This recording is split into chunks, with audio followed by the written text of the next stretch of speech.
Good evening. You're now with me, Henry for TVS Nightline. Here are the headlines for tonight. On the eve of Malaysia Day, heavy rain triggers landslides in Kota Kinabalu and Papar, killing 11 and leaving 1 missing.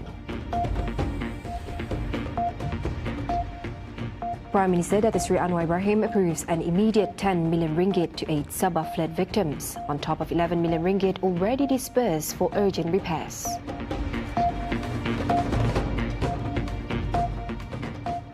And on global affairs, Qatar's Prime Minister urges global action against Israel's strike on Hamas in Doha, calling out double standards ahead of emergency summit.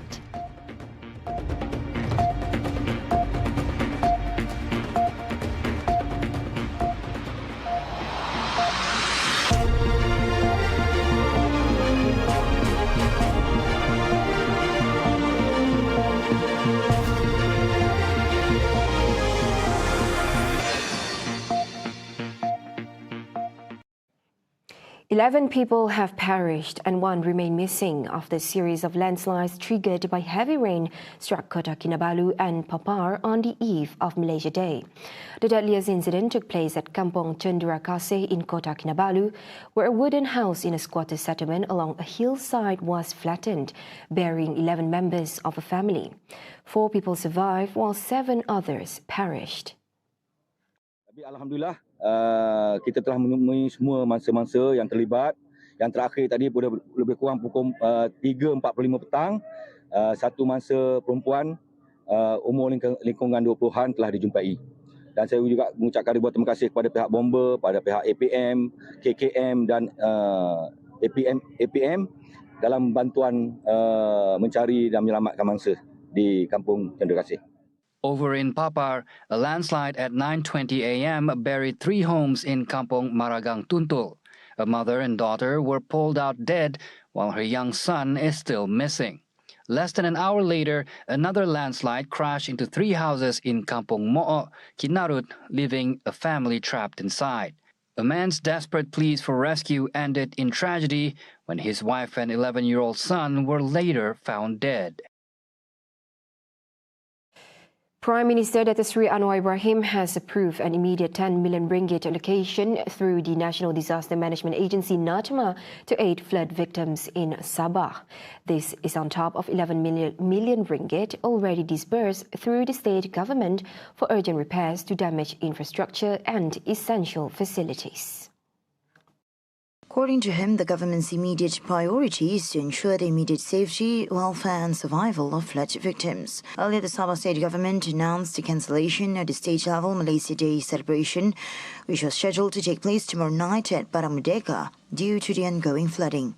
Chief Minister Datuk Seri Haji Nur said the continuous heavy rainfall has affected at least 7 districts in Sabah. The state government's immediate focus, he said, is on managing the crisis, coordinating recovery efforts, and ensuring that rescue operations are swiftly carried out for the affected communities. Malaysia Day is not merely a historic occasion, but a symbol of unity rooted in mutual respect, cooperation and consensus. As such, Sarawak Deputy Premier Dr. Amar Awang Tengah Ali Hassan stresses the state's firm commitment to unity, a principle that he says drives shared progress while preserving the distinct identity of every state. Kerajaan Persekutuan juga telah berusaha menyelesaikan banyak tuntutan di bawah Perjanjian Malaysia 1963, MA 63.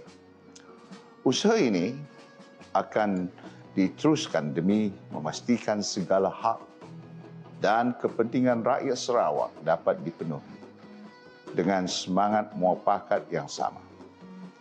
Inilah bukti bahawa suara rakyat Sarawak senantiasa diberi perhatian dalam kerangka Persekutuan Malaysia. Saya menyeru agar generasi muda mencontohi perjuangan generasi terdahulu yang telah berkorban jiwa dan raga dalam membentuk Malaysia. He adds that the fighting spirit, courage and sincerity of past heroes should serve as an example to continue defending the nation's sovereignty and upholding the dignity of the people. He also described the youth as agents of change, responsible for building a brighter future.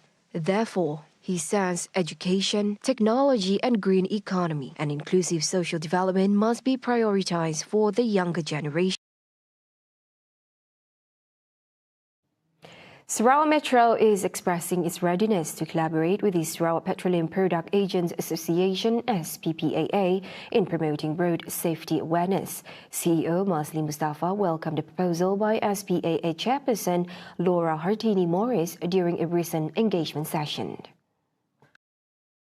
Masli adds that the partnership with SPPAA is highly anticipated, especially regarding safety aspects, which remain a top priority for Sarawak Metro. He is also reaffirming the company's pledge for close cooperation on the Kuching Urban Transportation System (QATS), noting that several petrol stations can sit along the route. Meanwhile, Sarawak Metro says it also welcomes stakeholder feedback and will prioritize public safety while minimizing traffic disruptions during construction of QATS.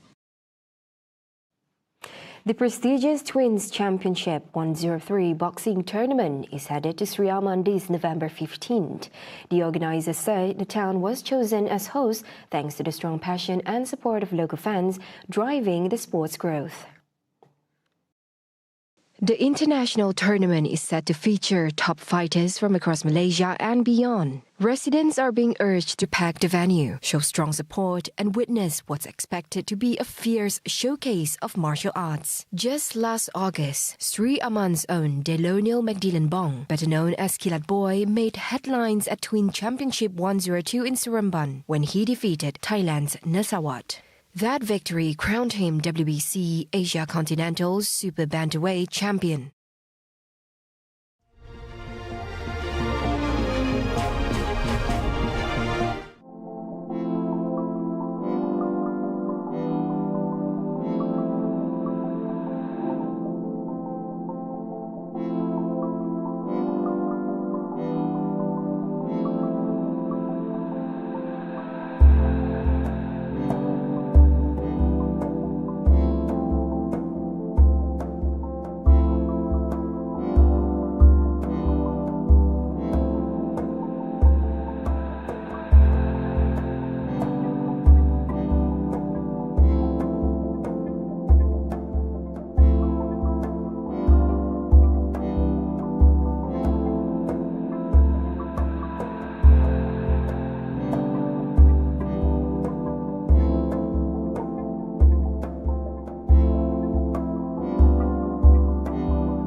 Hello there and welcome back.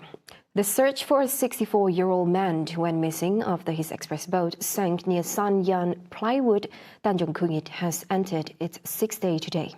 Hui Chai Mi, the owner of the vessel, New Boon Pang QSB 1842, has yet to be found since the incident on September 10th. The Sarawak Fire and Rescue Department said the search and rescue operation resumed at 8:12 a.m. early today, with firefighters from Cebu Central Station mobilized to the location. At 9:12 a.m., a rescue boat was launched to prepare for the search, followed by a multi-agency briefing to coordinate the day's operations. As of 1 p.m. today, the man had not been located, and operation is still ongoing. The operation involved firefighters from Cebu Central Station, with assistance from police, marine police, and the Civil Defence Force. Earlier it was reported that Hui was believed to have been transporting goods to longhouses along the Rajang and Pasin rivers at the time of the incident. Based on police information, the accident occurred at 6:27 p.m. when a cargo vessel laden with containers slowed down after noticing the express boat approaching.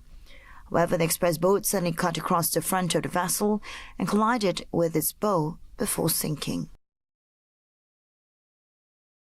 Members of Parliament have been urged to exercise caution to avoid falling victim to potential cyber attacks, following reports that several MPs have received threatening emails involving the circulation of explicit videos. Communications Minister Dato' Fahmi Fadzil says the Parliamentary Secretary has issued a warning notice to all MPs this morning through the Malaysian Communications and Multimedia Commission regarding the matter.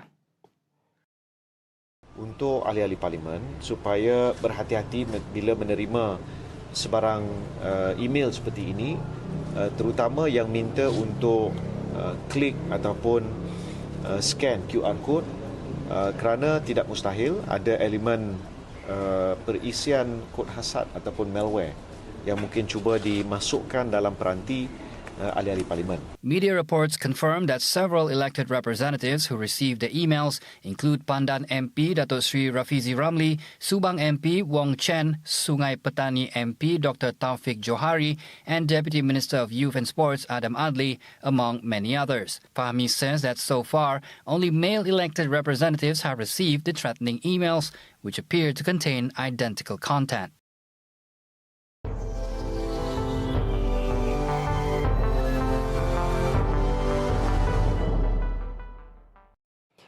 Qatar's Prime Minister is calling on the world to reject double standards and hold Israel accountable ahead of an emergency summit in Doha.